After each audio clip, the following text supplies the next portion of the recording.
Hai guys, aku Nada. Di sini aku bakal ngejelasin cara buat daftar Magister atau S2 di ITB, khususnya di program studi aku, yaitu Teknik Lingkungan. Cekidot.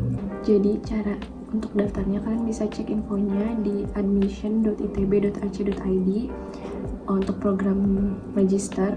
Jadi nanti kalian bisa lihat informasi umum tentang program-program yang ada di ITB yang nggak bisa aku jelasin satu-satu.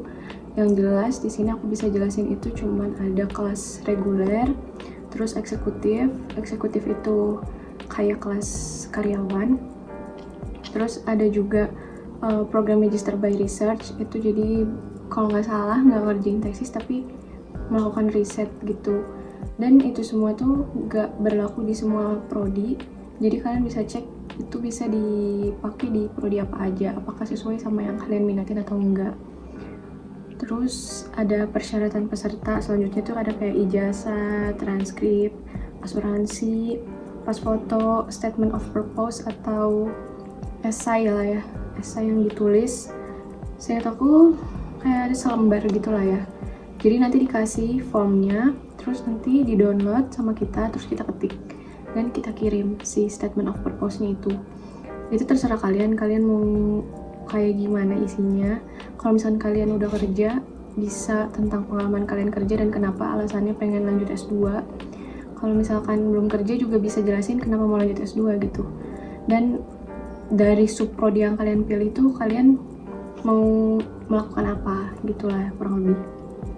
Terus yang selanjutnya tuh ada mengumpulkan sertifikat TPA Bappenas atau bisa lakuin uji potensi dasar akademik atau UPDA ITB yang dilaksanakan sama ITB.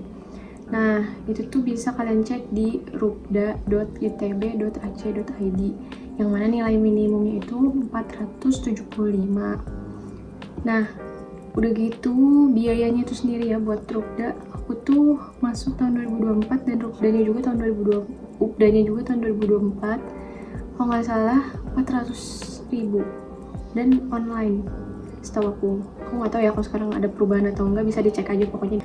Terus kalau misalkan kalian nggak ikut UPDA di ITB, kalian bisa juga ikut sertifikasi TPA Bappenas. Nanti hasil sertifikatnya itu bisa dipakai buat syarat masuk ke Magister ini ya, itu ke S2 ini. Selain itu juga kita butuh nilai TOEFL. Setahu aku waktu zaman aku tuh boleh TOEFL di luar, ada nilai minimumnya 500 atau berapa aku lupa. Terus kalau sekarang sih di webnya cuman tulisannya sertifikat ELPT ITB, dan aku juga pakai ELPT ITB, nilai minimumnya itu 77. Sebenarnya sama aja sih kayak TOEFL sistemnya, cuman ya ini yang ada ini ITB dan nilainya beda gitu. Terus ini juga harganya kalau nggak salah 400.000, dilaksanainya online. UPDA yang tadi juga online. Kalau nggak salah LPT tuh ada yang offline-nya juga, aku lupa harganya berapa, tapi yang aku waktu itu tuh online. Kalau udah itu nanti nilai-nilainya dikumpulin sebagai syarat buat pendaftaran. Terus kalian juga disuruh isi rekomendasi dari 2 orang, atasan atau dosen. Kalau misalkan kalian udah kerja bisa ke atasan kalian, kalau misalkan belum kerja bisa ke dosen S1 kalian. Dan itu tuh sistemnya kita ngisi email dosennya gitu loh, jadi kita bisa konfirmasi dulu ke dosen yang bersangkutan atau ke orang yang bersangkutan bahwa kita mau daftar S2 dan disuruh isi rekomendasi. Nanti kita minta email mereka dan ITB yang bakal langsung ngirim rekomendasinya ke si orang-orang tersebut. Jangan lupa di follow up, karena biasanya kalau udah dikirim tuh nggak tahu, mereka tuh nggak ngecek gitu email mereka tuh udah dikirimin si rekomendasinya ini, dan disitu ada statusnya gitu.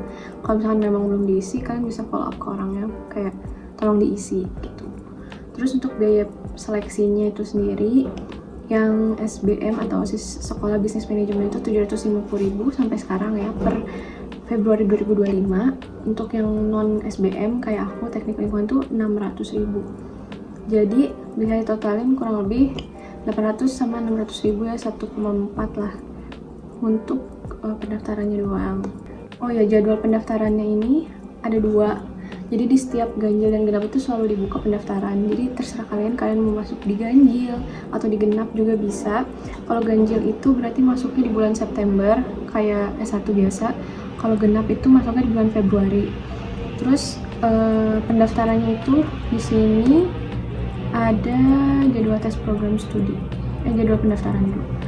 Ada 5 gelombang buat seleksinya dari ITB-nya langsung. Tapi untuk di program studinya itu biasanya beda-beda. Jadi ada 5-6 gelombang. Terus misalkan di aku di teknik lingkungan itu kan FTSL. Dia itu nggak selalu buka di setiap gelombang. Bisa aja yang aku tuh gelombang 1 sampai gelombang 3 doang bukanya. Tapi ada juga yang loncat-loncat, jadi bukanya cuma di gelombang 1, di gelombang 3, di gelombang 5 gitu.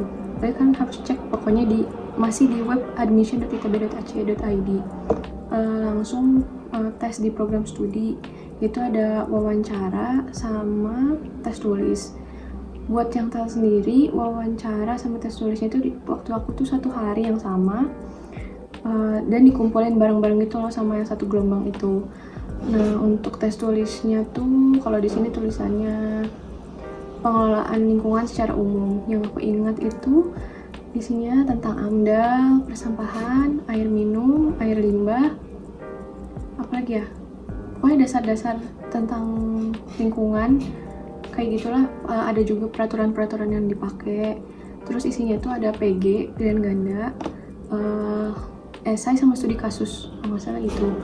Terus wawancara itu 1 orang diwawancara sama 2 dosen waktu zaman aku 2024 ya. Dan pertanyaannya tuh kalau di sini tentang latar belakang S1. Iya benar itu ditanya kayak berapa IPK waktu S1, sekolahnya di mana sebelumnya, apakah linear atau tidak. Terus kalau misalnya tidak linear, kenapa milih jadi ke teknik lingkungan gitu. Terus motivasi di sini. Motivasinya tuh kayak kenapa mau S2. Terus pekerjaan sekarang apakah sedang bekerja atau enggak. Karena kalau kelas reguler di ITB itu kuliahnya tuh setiap hari kayak kita kuliah S1. Jadi itu bakal jadi pertanyaan penting dan lumayan panjang pertanyaannya kalau misalkan kalian kerja. Dan bakal ditanyain gitu kayak bagaimana cara ngatur waktunya.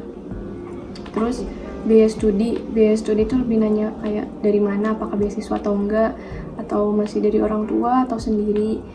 Pokoknya kita harus bisa meyakinkan bahwa kita bakal serius ngejalanin S2. Oh ya, ada satu lagi pertanyaan yang lumayan serius tuh, rencana ke depan. Untuk khususnya perempuan biasanya ditanya ada rencana nikah atau kalau belum nikah, atau ada rencana punya anak. Nah, terus gimana kalian mengatasi itu gitu loh. Apakah bakal tetap lanjut cuti atau gimana-gimananya gitu.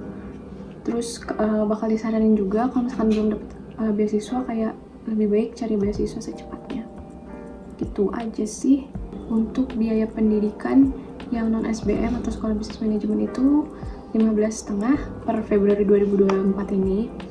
Kalau yang SBM tuh 20-an, aku lupa berapa exactly-nya. Dan yang ada multidisiplin ya, yang kayak teknologi nano gitu, itu juga aku nggak tahu berapa. Pokoknya yang setahu aku tuh yang regulernya itu 15,5. Gitu aja sih dari aku. Kalau ada yang mau tanyain boleh kok di kolom komentar ya guys. Dadah.